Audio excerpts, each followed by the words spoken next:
Você se lembra daquele clássico profético chamado Idiocracy? Aquele filme em que, num futuro distópico, a humanidade emburrece coletivamente porque, bem, os inteligentes pararam de se reproduzir e os idiotas dominaram a Terra. Pois é, a água foi substituída por isotônico, o presidente era um lutador de luta livre e o povo achava que regar planta com Gatorade era ciência de ponta. Só que Idiocracy errou, foi otimista demais. Ele achou que isso aconteceria lá por 2500. Mas surpresa, a gente já está vivendo isso agora, em tempo real e com transmissão ao vivo no YouTube. Ontem, Paulo Figueiredo e Eduardo Bolsonaro pareciam ter sido jogados num experimento social de Darwin reverso. Foram parar no podcast Inteligência Limitada, que pelo nome já devia ter servido de aviso, para debater com jornalistas de esquerda com QI comparável ao de uma esponja de lava-louça. O resultado? Um trecho inédito de Idiocracy 2, Brasil Edition. Pega a pipoca, se souber como.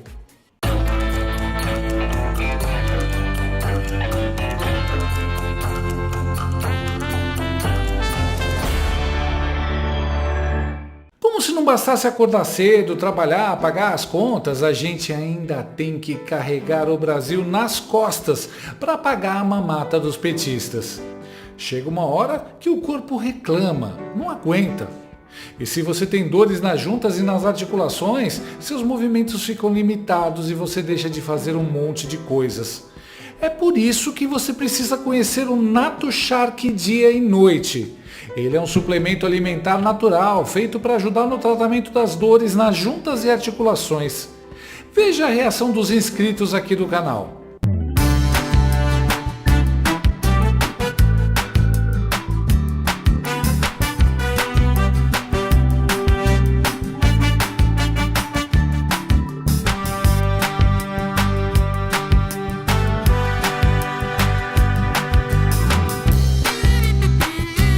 Nato Shark contribui e auxilia no alívio das dores durante o dia e ajuda na recuperação das cartilagens e ossos durante a noite. Ah, e o Nato Shark tem um alívio também para o seu bolso. Você pode parcelar em até 10 vezes sem juros e não paga taxa de entrega. Além do mais, a Nato Shark tem mais de 20 anos de mercado e é uma marca que apoia a direita e os conservadores. Num país com tantas grandes empresas que fizeram L, a gente tem que apoiar aquelas que têm os mesmos valores que os nossos. Então, não perca tempo, ajude o seu organismo a diminuir essas dores chatas e tenha mais qualidade de vida.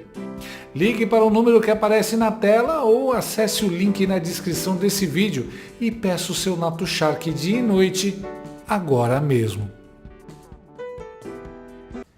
Nesta segunda-feira, o jornalista exilado Paulo Figueiredo e o deputado federal exilado Eduardo Bolsonaro participaram do podcast Inteligência Limitada e atropelaram o jornalista Leandro Demore, que tem em seu currículo trabalhos no ICL, o Instituto Chupa o Lula, e no programa Dando a Real, na TV Lula, TV Brasil. Também estava presente o jornalista Diogo Schelp. Logo de cara, Figueiredo já deixa os caras roendo as unhas ao afirmar que é muito provável que venha uma nova lista de vistos cancelados pelos Estados Unidos, incluindo pessoas do Poder Legislativo. Oi Glaze, oi Lindbergh, oi Erika Hilton.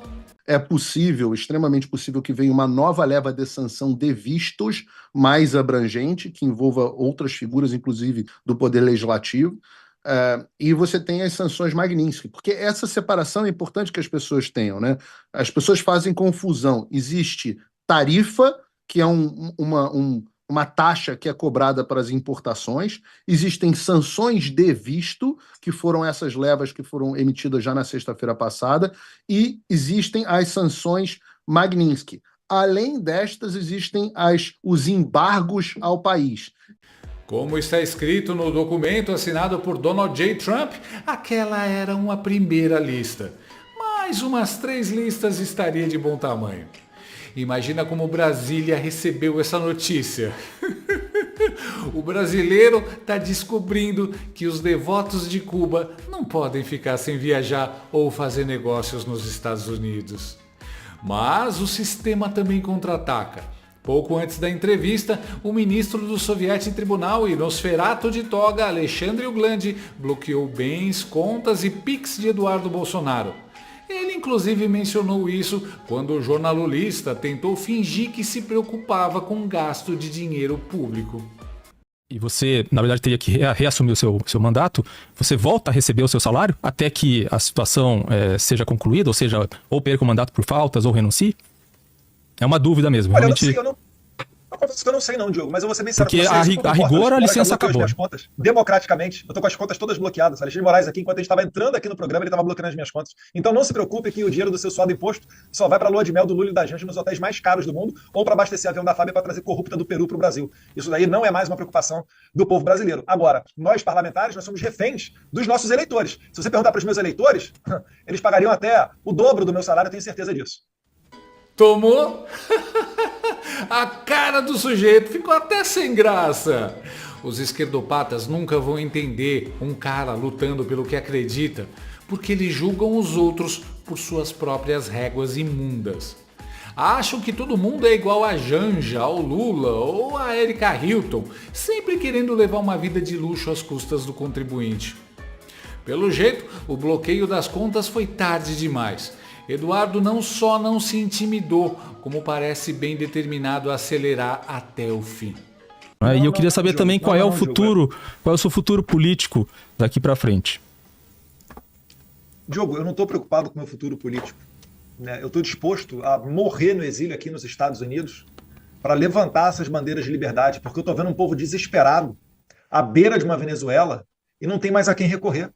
É por isso, mais uma vez, que eu agradeço ao Trump. O Trump está entrando nesse jogo e está sendo o fator que está mudando esse tabuleiro todo, né? Então, eu não estou fazendo cálculo eleitoral, eu não estou fazendo cálculo político.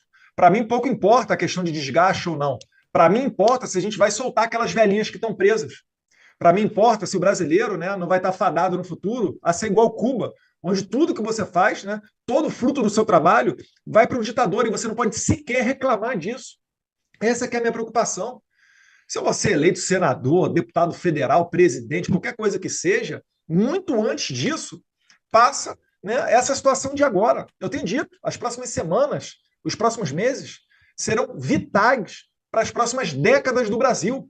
E eu estou disposto a fazer o sacrifício, eu me preparei para esse momento. O Alexandre de Moraes acabou de bloquear minha conta, não vai encontrar nada lá, Alexandre de Moraes. Não vai encontrar nada lá. Você pode vir para cima de mim, vocês podem aí, como tem muito jornalista, né, toda hora. E aí, o seu visto, como é que é? Como é que não é? E o passaporte diplomático? Pode tirar isso tudo. Eu estou disposto a ir às últimas consequências. Pode prender o meu pai. Eu não vou mudar minha conduta. Eu já estou adiantando para vocês. E realmente, Diogo, né, o Brasil é o único país que responde com prisões e censura, porque Alexandre de Moraes estava fazendo mais censura em cima do Rumble, estava mandando expediente para o Rodrigo Constantino, mesmo se recuperando de tratamento de câncer, né? Algo totalmente desumano, onde, em que pese meu coração partido em virtude dessa maldade, eu acho que fica escancarado para todo mundo que realmente o que o Trump fala na carta dele, da crise institucional brasileira, ela é verdadeira, da questão da caça às bruxas. Então a gente tem que resolver esse problema. Eu não sou responsável pela tarifa. O Alexandre de Moraes é responsável pela tarifa, juntamente com o Lula, né? Mas o Lula, ele sempre foi uma pessoa coadjuvante. Ninguém se importa muito com o que o Lula fala. O Lula é o bêbado da rua, né? Você vai passar lá para comprar pão, tá o cara lá reclamando do outro lado, te xingando de tudo, e você não dá muita bola para isso. Vira e mexe, você pode até às vezes repreender, mas toca a tua vida. O Alexandre de Moraes, sim, ele é o grande responsável. E como eu falei, né, a solução do problema não é o que eu espero. A minha fala aqui é o seguinte: para que nós tenhamos a inteligência de identificar o problema de maneira correta e acionar as alavancas para solucioná-lo, o empresariado não tem que vir aqui nos Estados Unidos. Me desculpe, né? Até colegas de partido estão fazendo uma delegação para vir aqui junto com parlamentares do PT. Não vão conseguir resolver nada. A nossa embaixadora não é recebida aqui. O Alckmin não tem interlocução aqui. E eu adianto para vocês, não haverá recuo, porque para que ocorra uma mesa de negociação, o Brasil tem que dar um primeiro passo naqueles pontos da carta do Trump.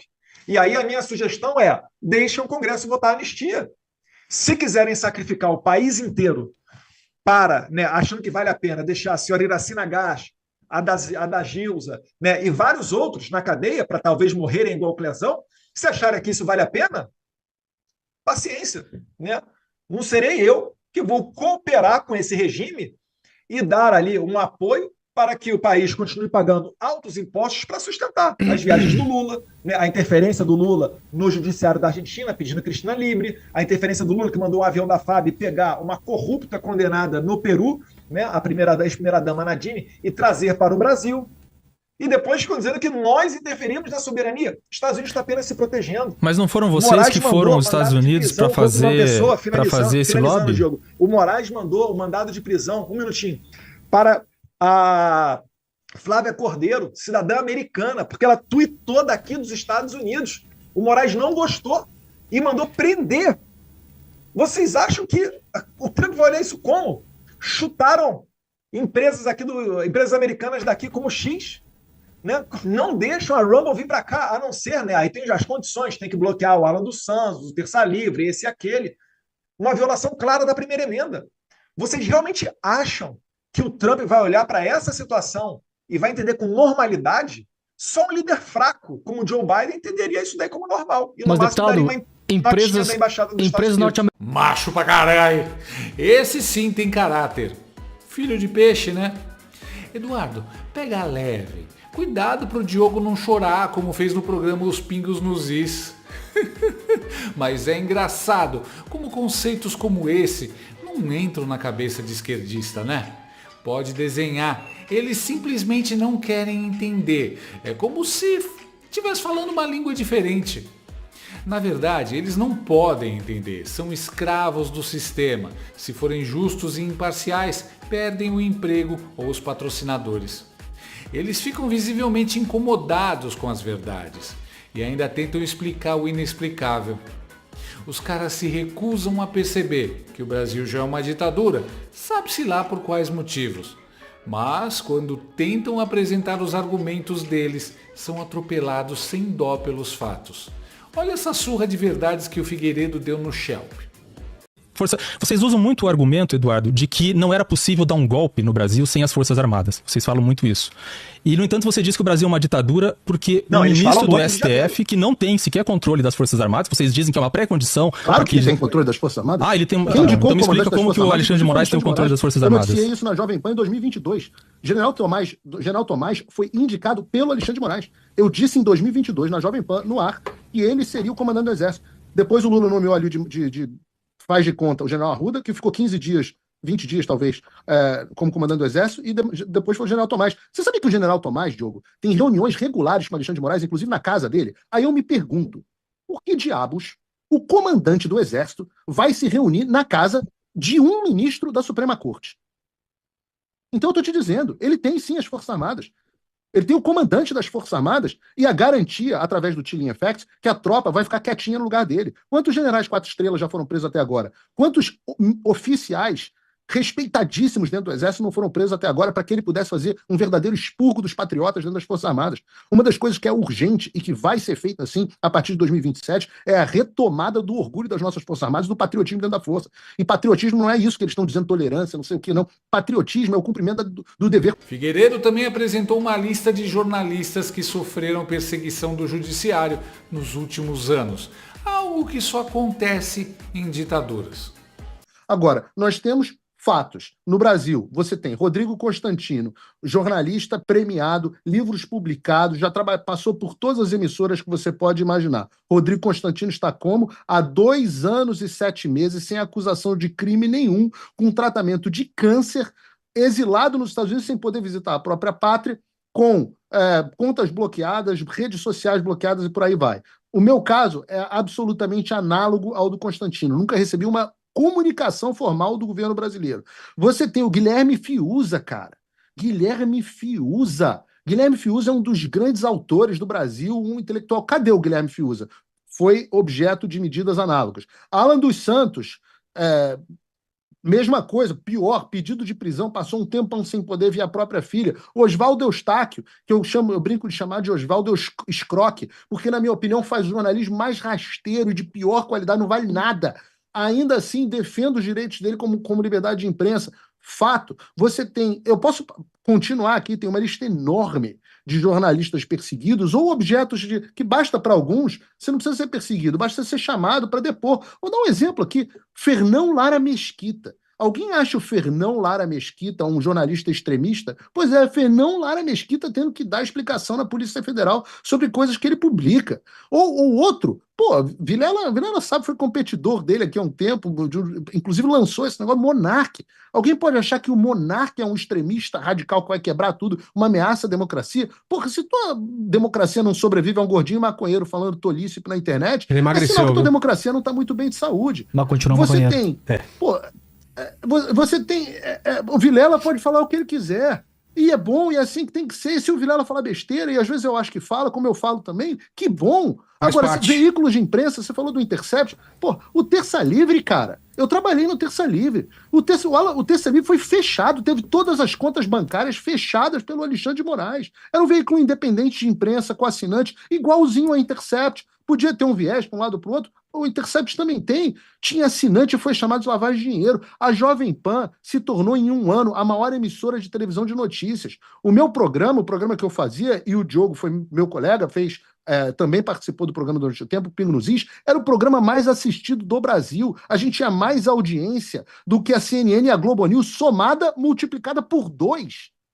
E você pega uma coisa dessa e a Jovem Pan hoje é uma sombra do que foi, demitiu todos os comentaristas conservadores. Estes são fatos, Demory. Tudo isso aconteceu comprovado nesse mundo. Não é assim, eu tenho medo porque pode ser que aconteça.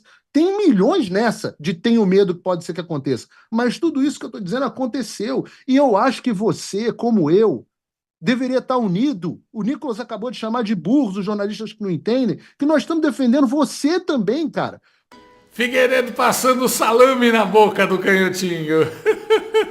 Não podemos esquecer também do nosso querido Ed Raposo. Mas, Paulo, o cara sabe que você tem razão. Só que ele tem medo de ser cancelado e precisa fingir que vivemos em uma democracia pujante. Para o Vilela, só se tirarem o podcast dele do ar é que estaremos vivendo uma ditadura. Aliás, um detalhe interessante. Eles trancaram os comentários dessa transmissão. Por que será? Medo dos conservadores ou medo do Xandão? Vai saber, mas Eduardo continuou atropelando os canhotos. Aqui ele dá uma aula ao Demory sobre a inocência do Bolsonaro. Você tem uma opinião que ele é inocente, a Polícia Federal tem a opinião que ele é culpado, a PGR tem a opinião que ele é culpado. Estamos debatendo uma tese jurídica, correto? Em cima de uma tentativa de golpe de Estado que ele vai poder se defender em relação a isso, certo? Não, é errado, ele não pode se defender. Todas as testemunhas que ele colocou, que os seus advogados arrolaram no processo, não foi aberto prazo para que elas fossem ouvidas, porque o Alexandre de Moraes desejava correr com o processo. Outra coisa, o STF reformulou por 2 oportunidades toda a sua jurisprudência para atrair a competência do caso do Bolsonaro para a corte, algo que realmente salta aos olhos. E até o próprio advogado do Bolsonaro, no Vilardi, tem dito que nunca encontrou um parâmetro, porque ele está acostumado a lidar com casos dentro de cortes superiores da Suprema Corte. Ele não consegue entender como que isso tudo está acontecendo, onde ele pede, por exemplo, uma dilação de prazo. A PGR teve 8 meses para construir toda a sua peça acusatória. Ele teve 15 dias no meio de um carnaval para responder e fazer toda a defesa. Ele pediu uma mera dilação de prazo, algo que é dado a qualquer traficante ou ladrão do Brasil, e isso não foi dado para eles. Então, na verdade, o que está ocorrendo no Brasil não é um devido processo legal. Isso daí é do mundo dos fatos, não é do mundo jurídico. Demorei. Outra coisa, eu estou aguardando ainda o nexo causal, porque dar um golpe de Estado onde você não tem uma força policial, onde você não tem os militares, onde supostamente, que ele está sendo acusado disso, o ditador que tomaria o poder estava na Disneylândia, na Disney World, naquele momento, fazendo então uso de tropas de velhinhas desarmadas, no momento em que o próprio G. Dias acabou de confessar ao advogado Chiquini que tinha 900 homens à sua disposição e eles não foram utilizados para a segurança dos prédios mais vigiados do Brasil. No momento em que você tem o Flávio Dino, então ministro da Justiça, atualmente na Suprema Corte, que vai julgar o Bolsonaro inacreditavelmente, junto com o advogado do Lula, o Zanin, onde você tem o Flávio Dino que não deu as imagens das câmeras de segurança do Ministério da Justiça. Então isso tudo, Demory, são fatos. Isso não são opiniões, que demonstram claramente que o que está acontecendo com o Jair Bolsonaro é uma caça às bruxas. antes de debater qualquer tese jurídica, a gente está falando do mundo dos fatos. Não tem nenhuma relação de Jair Bolsonaro com 8 de janeiro. Imagina só, você vai dar um golpe, você manda pessoas desarmadas num domingo de janeiro, o próprio Alexandre de Moraes estava em Paris. E aí, quando as pessoas vão, né, supostamente a campo, o Bolsonaro ainda manda um tweet lá desaprovando toda aquela conduta. Então não há que se falar em golpe. Por mais que o coração das pessoas estivesse revoltado com o resultado eleitoral, e eu não tiro a razão delas, porque eu também estava, eu acreditava que seria muito mais transparente e democrático, o Barroso, presidente do TSE, não ter invadido o Congresso Nacional e conversado com 11 presidentes de partido para derrubar o voto impresso. Uma pauta que nunca foi nem de direita nem de esquerda, aliás, foi iniciada pela esquerda com Leonel Brizola lá no passado, mas que sempre foi aprovada com mais de 400 votos na Câmara dos Deputados. Por que o Barroso foi lá não permitir a implementação do voto impresso? Eu pergunto, quem é que ganha e quem é que perde com mais transparência no processo eleitoral? E olha que nós ganhamos o pleito de 2018. Essa é uma pauta nossa de mais de 15 anos. Então não houve uma diferença de conduta de Jair Bolsonaro porque ele perdeu a eleição, por isso que ele é a favor. Não, há décadas nós estamos falando nisso. Né? Então, só para esclarecer esse primeiro ponto. Alguém anotou a placa do caminhão? Impecável. O Demore perdeu até o rumo de casa. Pouco depois, o Demore também foi humilhado pelo Figueiredo. Você pode fazer depois o seu, se quiser, Paulo. Posso terminar o raciocínio? Você vai fazer ponto educacional comigo? Posso terminar o raciocínio? Vamos lá. Beleza, eu vou voltar. Depende, se você quiser fazer ponto educacional, vou voltar, você vai então. fazer lá com as tuas negas. Não, peraí. Vamos lá. Termina o raciocínio. Só para deixar claro aqui. Como só pra nós... vocês lembrarem quem sou eu, porque acho que vocês estão esquecidos. Não, Paulo, depois eu posso lembrar. Não vai fazer quem... ponto Vamos lá. educacional comigo, não. Depois Você eu pode posso ler lembrar. eu vou rebater eu tenho uma pergunta para lembrar depois das pessoas. Você não vai fazer comigo, não, queridão. Então você pode fechar o seu Meu pai e minha áudio. mãe já fizeram bem. Você pode fechar o seu áudio enquanto eu faço. Eu tô fazendo com a audiência, não com o Paulo. Eu só citou o Canadá. Groenlândia com a questão da Groenlândia também. De eleição subsequente. Não, porque as coisas precisam ser verdadeiras aqui. Essa questão. Vai, Paulo, dá a sua verdade pra gente, então. As pessoas. Vamos lá. Vamos lá. Sim. Etiquetas. Vamos lá, me mostra como é que é etiqueta. Quantas vezes você vai me interromper? Vamos lá, Paulo. Originosamente no ranking. Mas caiu no ranking da Economist, Paulo. Porque o mais. Você vai me interromper agora? Não, só quero saber se só quero saber se caiu no ranking da Economist. Eu sei que a esquerda opera sempre com regras diferentes. E eu sei que você está acostumado com isso, mas eu normalmente não deixo isso acontecer. Você quer uma regra para mim, tem que valer Não, você. só queria saber se caiu então, no ranking da Economist. Só para anotar aqui. Seguinte, o padrão não é o que a The Economist considera ou não. 4 em cada 10 são favoráveis às tarifas, consideram as tarifas justificadas contra o próprio país. E isso foi no momento zero. Não, é o contrário. É o contrário. O ponto central nessa história. É o contrário. É 4 em cada 10, 38% são 4 em 10. Tudo bem, mas a imensa. Tudo bem, mas você está torcendo, a imensa maioria é contra, meu camarada. A maioria é contra. Mas eu não disse que a maioria é a favor, sim, meu perfeito, Deus do céu. Eu não tô torcendo, é que você não tá ouvindo. Perfeito. Vilela, ajusta o som aí do áudio do cara. Tá ajustado aqui. Que eu tô Vamos lá, finaliza então, Paulo. O ponto central dessa história, para eu poder concluir sem uma interrupção, porque hoje eu tive uma aula de educação aqui, depois de anos de televisão, aprendi com o pessoal da TV Lula que não pode interromper os outros. Isso. O Paulo Figueiredo é o puro suco carioca. Mano, o Paulo fez eu lembrar da minha mãe, quando eu tinha 9 anos e queria meter o louco. Arrebentou, amassou, cara. A melhor parte da live. Até o Vilela riu do Figueiredo, colocando o selvagenzinho Demore no lugar dele. 4 em cada 10 é maioria. Diga que você é de esquerda sem dizer que você é de esquerda. O cara mascando igual uma vaca no microfone. Que deprimente. Mano, o Figueiredo deu uma lavada no Demore e ainda explanou que sairá a continuação da lava-toga. Aparentemente, teremos mais daqueles 6 GB.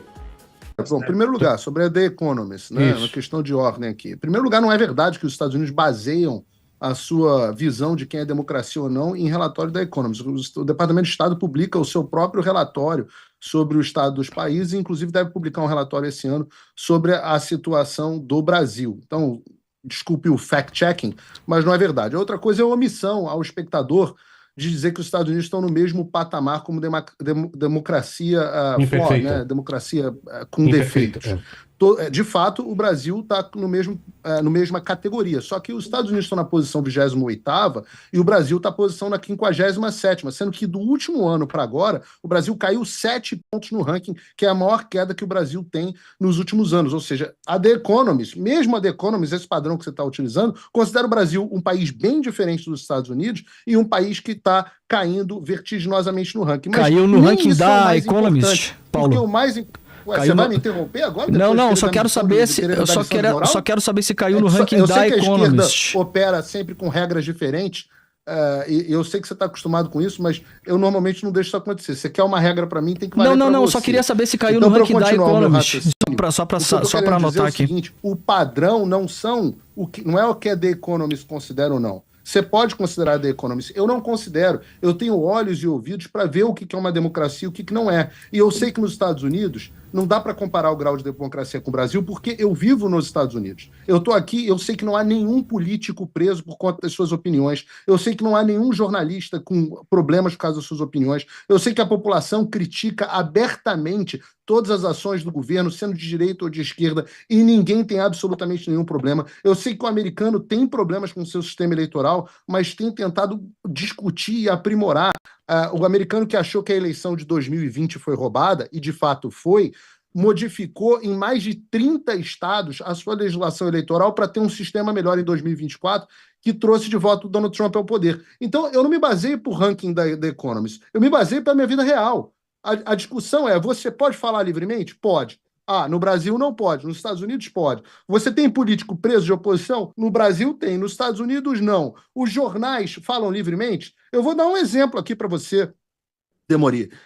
Vai sair essa semana a continuação da Vaza Toga, tá? A continuação da Vaza Toga. A primeira parte foi publicada pelo seu colega e fundador do Intercept, o Glenn Greenwald, que é um jornalista muito respeitado. A primeira parte foi publicada por eles. Subitamente, a publicação parou, sendo que havia 6 gigabytes, teoricamente, de arquivos para serem verificados. Depois disso, outro jornalista internacional teve acesso ao material e procurou o Estado de São Paulo, publicou diversos veículos, Poder 360, Metrópolis, Veja, publicou um monte de veículos e todos se recusaram a publicar a continuação da série de reportagens porque tiveram medo de publicar reportagens assinadas por um jornalista internacional sobre o Alexandre de Moraes. Você quer matar vocês de pavor aqui? É eu pedir começar a passar um slideshow sobre a live que o argentino fez mostrando as vulnerabilidades do sistema eleitoral brasileiro. Eu nem vou fazer isso, Vilela, porque eu adoro a inteligência artificial e não quero que vocês sejam derrubados, porque agora existe uma decisão do Supremo Tribunal Federal que vocês também podem ser responsabilizados pela opinião de entrevistados. Eu sei que você talvez nem saiba disso. Não, isso já caiu no STF, Paulo, só a título de informação. Você não precisa... caiu parcialmente. Você não precisa saber se você vive do ranking da The Economist para você saber se você vive numa ditadura ou não. É só ver se as pessoas têm medo de falar. A gente tem uma oposição que começou a bater no Lula porque viravam para mim no privado, no WhatsApp, e falavam assim, não, a gente não pode falar no Alexandre de Moraes, senão ele vem e faz operação da Polícia Federal em cima de mim. A gente tem um presidente da Câmara que não vota um projeto de anistia porque tem medo, porque o Alexandre de Moraes mandou a Polícia Federal na casa do pai dele. Então não precisa do ranking da The Economist. Só para deixar claro em relação a esse ponto. Depois a gente pode discutir aquele ponto que você estava discutindo sobre inocência ou não do Bolsonaro. Fechar rapidamente. Só fechar porque a gente vai pular de assunto. Isso, só para pontuar o que ele falou. Vamos tirar o ranking da Economist. Jantou? Isso que eu chamo de humilhação. O Demory não passa de uma Daniela Lima de calça, né? Mas surra também é educativa. Olha aqui o jornalista da extrema esquerda descobrindo que ele está sendo calado e nem percebeu. O Jair Bolsonaro for penalizado. Se for isso, é um absurdo, porque o STF não pode impedir que você, a revista Veja, o ICL... Mas é isso. Eu gostaria muito... O texto é dúbio, Paulo. Eu acho que o STF vai ter que explicar isso amanhã. Eu também achei o texto dúbio. O texto é dúbio. Mas aí o Alexandre agora tirou a dúvida do texto. Tirou? O Alexandre tirou a dúvida que você fez do texto, Demory. Porque ele acabou de pedir a defesa do presidente para que explique como pode o absurdo de ter dado uma entrevista. Então, eu também tive a mesma impressão que você está absolutamente correto, que além de tudo o Alexandre escreve mal para um diabo. A gente que é jornalista fica com a raiva, o cara escreve mal, semi-analfabeto. Escreveu uma decisão completamente dúbia. Aí os advogados não sabiam o que fazer, mas falaram, bom, não tem proibição de entrevista. Ele foi lá e deu uma entrevista. Chegou a cancelar uma entrevista no Metrópole. Parece que ele ia conversar com a Andréa Sadi, decidiu não conversar também. Fez uma entrevista virtual com ela de manhã, mas depois ia fazer uma na Rede Globo, acho que não vai mais fazer. Cancelou com o Metrópolis e resolveu simplesmente dar uma declaração para a imprensa no Congresso. E aí o Alexandre tirou a dúvida. Na prática, a decisão do Alexandre de Moraes é exatamente essa que você acabou de dizer. Se você, em qualquer rede social, repercutir uma entrevista do Bolsonaro, o Bolsonaro vai preso. E aí eu não sei como dá pra alguém defender um troço desse sem ser democrático, cara. Queria lacrar e foi lacrado. Arrebentou a corda e o esquerdinha ficou chocado. Mas a cereja do bolo ficou pro final. De um jeito bem simples, Paulo Figueiredo mostrou na prática por que estamos numa ditadura. Eu não sei mais o que eu sou, cara. Então, Paulo, obrigado demais, é contigo aí. Não, reclamaram que eu vim aqui quando eu anunciei, que disseram que você, numa conversa com o professor Roque, que eu até gosto também, falando que você não via que no Brasil tinha ditadura, etc, você ironizou. Eu falei, meu Deus do céu, vocês querem brigar com todo mundo? Pô, Vila é uma gente boa. Difícil minha opinião, gente. Minha opinião. Eu acho que a gente tá longe de uma ditadura. Olha que tem excessos pra caramba, mas eu não acho que a gente tá numa ditadura, tanto que a gente tá fazendo esse programa aqui, né? Isso é um sinal. Mas entendeu? Tem como você tem coragem de chamar o argentino? Aí não. Aí o Monark fez isso e perdeu todas as redes sociais, né? Pois é, então isso acontece aonde? Numa democracia? Não sei. Tem umas coisas aí que, né? A gente melhor não arriscar. Checkmate! O cara tem que medir cada palavra que diz e ainda acha que tá numa democracia. Assim fica complicado, né? Que ele não queira se expor é compreensível. Que ele alegue que o medo é normal numa democracia é incompreensível. Pelo menos assuma que você é um bunda mole e que estamos numa ditadura, pô. Não fique tentando fazer deboche de quem tem coragem de expor a verdade. Cinismo. Enquanto não tá me prejudicando, eu finjo não estar vendo. Vai chegar a você também, cara. Ditadura no podcast do outro é refresco, né? Aí você vai seguir o argentino e percebe que a conta dele foi retida. Não temos ditadura não.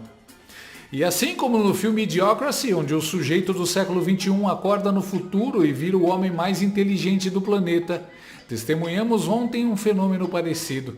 Eduardo Bolsonaro e Paulo Figueiredo teleportados direto para o zoológico evolucionário do progressismo brasileiro.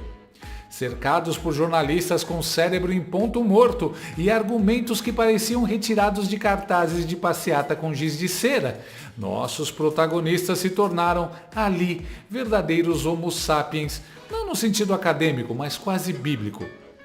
Como se estivessem cercados por australopitecos que acabaram de descobrir o fogo e decidiram apagá-lo com lacração. Foi um salto quântico de QI, meus amigos. Paulo e Eduardo pareciam aliens tentando explicar álgebra para pombos. E a gente só assistindo de camarote, pensando, meu Deus, a Idiocracy chegou e eles são os últimos lúcidos da Terra. Boa sorte, humanidade! Você vai precisar.